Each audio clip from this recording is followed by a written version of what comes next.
وبركاته نحمده ونصلي على رسوله الكريم أما بعد فأعوذ بالله من الشيطان الرجيم بسم الله الرحمن الرحيم وأتموا الحج والعمرة لله صدق الله المولانا العظيم وصدق رسوله النبي الأمين المتين الكريم ونحن على ذلك لمن الشاهدين الشاكرين والذاكرين والحمد لله رب العالمين. ایک مرتبہ جھوم کر درود پاک پڑھ لیں.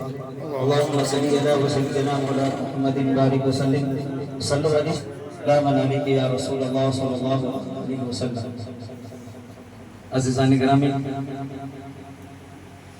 خلیفہ حضور شہر بہار حضرت علامہ مولانا معین اشرف صاحب عمرے پہ جا رہے ہیں. اس موقع پر جو ہے انہوں نے ہمیں حضرات کو جو ہے مدعو کیا ہے.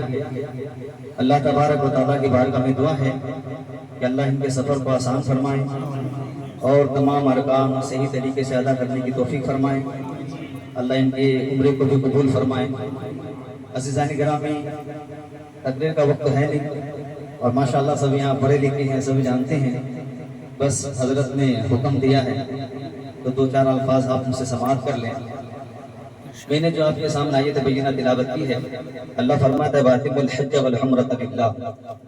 اللہ فرماتا ہے حج اور عمرہ اللہ کے لیے مکمل کرو، اللہ کے لیے پورا کرو. حج اور عمرہ یہ ایک ایسی عبادت ہے جسے نبی کریم صلی اللہ علیہ وسلم نے خود بھی کیا ہے، اور عمرہ تو وہ عبادت ہے جسے نبی کریم صلی اللہ علیہ وسلم نے کئی بار کیا ہے. حج ایک بار لیکن عمرہ 4 بار. اور حج عمرہ کے بارے میں روایتوں میں حدیثوں میں آتا ہے کہ نبی کریم صلی اللہ علیہ وسلم نے فرمایا کہ حج اور عمرہ گناہوں کو اس طرح دور کر دیتا ہے جس طریقے سے پھٹی لوہے کے میل کو دور کر دیتی ہے. جب انسان عمرہ کرتا ہے یا حج کرتا ہے، جس طرح پھٹی لوہے کے میل کو دور کر دیتی ہے، اس طرح حج اور عمرہ انسان کے گناہوں کو دور کر دیتے ہیں. اسی طریقے سے روایتوں میں آتا ہے، حدیث میں آتا ہے کہ جب انسان حج یا عمرہ یا جہاد کے لیے نکلتا ہے اور خدا نخواستہ راستے میں اس کا انتقال ہو جائے تو قیامت تک اس کو حج یا عمرہ یا جہاد کا ثواب اللہ رب العزت عطا فرماتا رہتا ہے. اسی طریقے سے روایت میں آتا ہے کہ جب انسان حج یا عمرہ کرتا ہے تو بظاہر ان کا مال خرچ ہوتا ہے.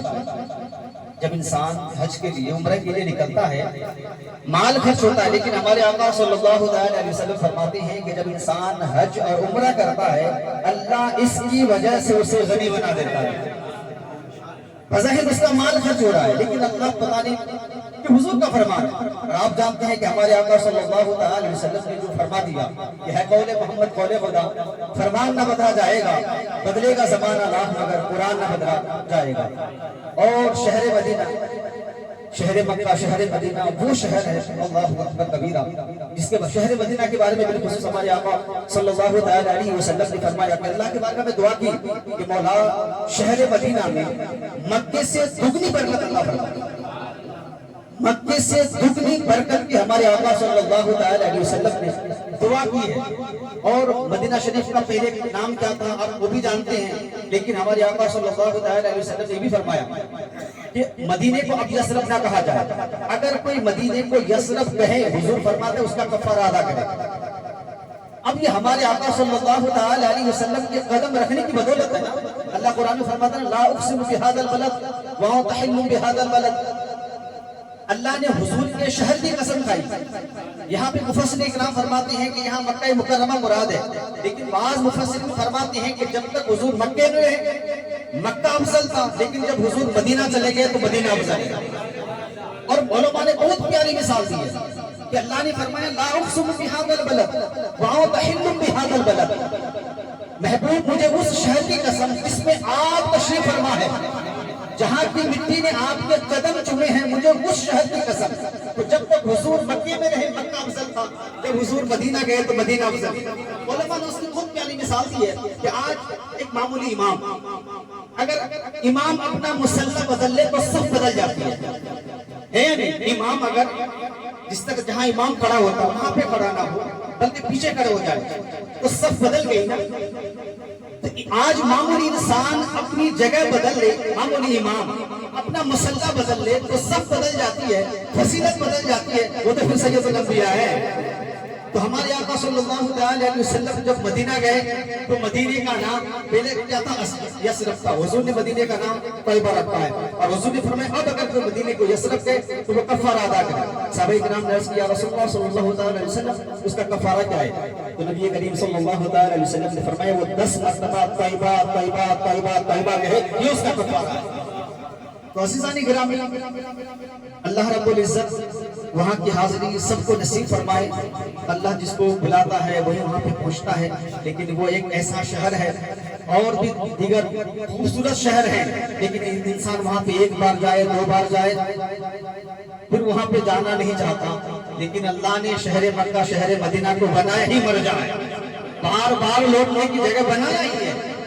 انسان کا جی نہیں بھرتا اس طریقے سے قرآن کو انسان کتنی مرتبہ ہی پڑھ لے، جی نہیں بھرتا اس طریقے سے مکہ مدینہ کے انسان کتنی زیادت کر لے، اس کا جی نہیں بھرتا ہے۔